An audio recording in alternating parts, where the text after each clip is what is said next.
सो hey guys, तो 18 जून को market बहुत ही इंटरेस्टिंग होने वाला है। और ऐसा मैं क्यों बोल रहा हूं, क्योंकि मार्केट अभी जो है वो बहुत ही इंपॉर्टेंट लेवल पर खड़ा है और यहां से हमें एक बहुत ही जल्द ट्रेंडिंग मूव देखने को मिलने वाला है। और इसके पीछे का रीजन काफी सिंपल है, क्योंकि मैंने आपको ऑलरेडी बताया हुआ है मार्केट जो है वो यूजुअली क्या होता है, एक साइकिल में चलता है। अगर मार्केट पहले अपना अप ट्रेंड में रहा, देन उसके बाद मार्केट क्या होता है, साइडवेज टू वोलेटाइल होता है, देन मार्केट अगेन ये ट्रेंड कंटिन्यू कर सकता है। और मार्केट अभी जो है उसी फेज में पिक्चर परफेक्ट हो चुका है। मार्केट में ये 3 दिन का ट्रेंडिंग सेशन आया था, देन उसके बाद मार्केट अगेन 3 दिन का साइडवेज टू वोलेटाइल सेशन आ गया है और मार्केट अभी अब रेडी है ट्रेंडिंग होने के लिए। तो वो कौन सा लेवल है जहां से मार्केट ट्रेंडिंग हो सकता है, तो चलिए डिस्कशन कर लेते हैं। सो फर्स्ट ऑफ ऑल, कल के वीडियो में मैंने आपको क्या बताया था कि अगर मार्केट हमारा 24,000 के लेवल को निकालता है, देन 24,100 का जो लेवल है ये हमारा टारगेट रहने वाला है। और मार्केट ने क्या किया, वन वे में without a major pull back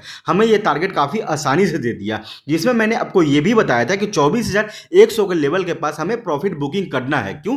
क्योंकि 24,100 के पास काफी सेलर्स बैठे हुए थे और वो सेलर्स फर्स्ट टाइम आ रहे थे। और इसके बाद अगर मार्केट को मूव करना था, देन मार्केट क्या करता, पहले साइडवेज होता, देन ऊपर निकलता उसके बाद। लेकिन 24,100 के पास क्लियर था कि हमें प्रॉफिट बुक करना था और हमने प्रॉफिट बुक किया। और उसके बाद क्या हुआ, मार्केट में साइडवेज ट्रेडिंग सेशन, जिसके बाद यहां पर क्या किया, काफी सारे लोग कॉल पुट कर रहे होंगे, जिनका अधिकतर चांसेस है पैसा नहीं बना हो, क्योंकि जो पैसा बना है वो इस मूव में बना है और हमने भी इसी मूव में पैसा बना के उसके बाद कोई मूव मार्केट में आया नहीं और हमने कोई ट्रेड लिया भी नहीं। मींस पूरे दिन में एक ट्रेड और वो भी प्रॉफिटेबल, वो भी काफी आसानी तरीका से, क्योंकि जो एनालिसिस था वो पिक्चर परफेक्ट के हिसाब से चल रहा है। तो चलिए मैं आपको अब 4 आवर का टाइम फ्रेम पर लेकर चलता हूं और आपको समझा देता हूं कि कल का मार्केट क्या होने वाला और कैसा बिहेव कर सकता है। तो देखिए, ये जो सेलर्स था 24,100, जो मैंने आपको बताया था क्यों हमें प्रॉफिट बुक करना है, अगर आप नोटिस करोगे अब यहां पे मार्केट ने टाइम बिता दिया है और जो नेक्स्ट सप्लाई जोन है मार्केट का वो 24,400 के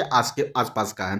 तो ये जो 24,400 का लेवल है, ये लेवल हमारा नेक्स्ट सप्लाई जोन है और नेक्स्ट सप्लाई जोन के पास मार्केट ने यहां टाइम बिता चुका है ऑलरेडी काफी। तो इस बीच में हमें 300 पॉइंट का जो मूव है ये क्लियर एक वन वे में देखने को मिल सकता है। और उसका कंडीशन क्या रहने वाला है, सपोज कीजिए अगर मार्केट कल फ्लैट ओपन होता है और फ्लैट ओपन होने के बाद 24,100 का लेवल निकालता है, तो हमें एक एसएल मिल जाएगा। उस एसएल के लेकर हम लोग क्या करेंगे, 24,400 का टारगेट के लिए जाने वाले हैं, जिसमें हम लोग प्रॉफिट बुकिंग करते हुए चलेंगे, जिसमें फर्स्ट टारगेट 24,200 के आसपास रहेगा, सेकंड टारगेट 24,250 और फाइनल टारगेट 24,400 का रहने वाला है।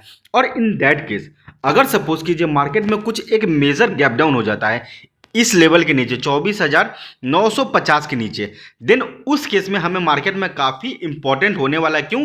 क्योंकि 24,950 के नीचे सेलर जो है वो एक्टिव हो सकते हैं। तो जब तक मार्केट 24,950 के नीचे नहीं जाता है, हमें सेलिंग का कोई अपॉर्चुनिटी नहीं ढूंढना है। ओके, 24,100 के ऊपर हम लोग बाइंग ढूंढेंगे और इस बीच में हम लोग 24,100 से लेके 23,950, ये जो 150 पॉइंट का मूव है, इस 150 पॉइंट में हम लोग ट्रेड नहीं करेंगे। क्यों? क्योंकि मार्केट यहां पर साइडवेज टू वोलेटाइल रहने वाला है, जिसमें काफी लोगों का एसएल जाने वाला। तो हमें एक अब क्लियर मूव के लिए जाना है, जिसमें हमें ऑप्शन बाइंग में एक अच्छा पैसा बन सके।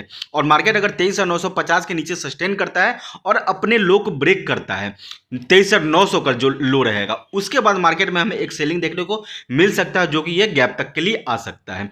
तो यही कल का एनालिसिस है और मार्केट में ध्यान देना है, कुछ ज़्यादा ट्रेड नहीं करना है, ना ही ओवर ट्रेडिंग करना है। ओके, इसी हिसाब से ट्रेड करेंगे, हम लोग प्रॉफिट बुकिंग करेंगे। तो चलिए मिलते हैं अब कल। Thank you very much.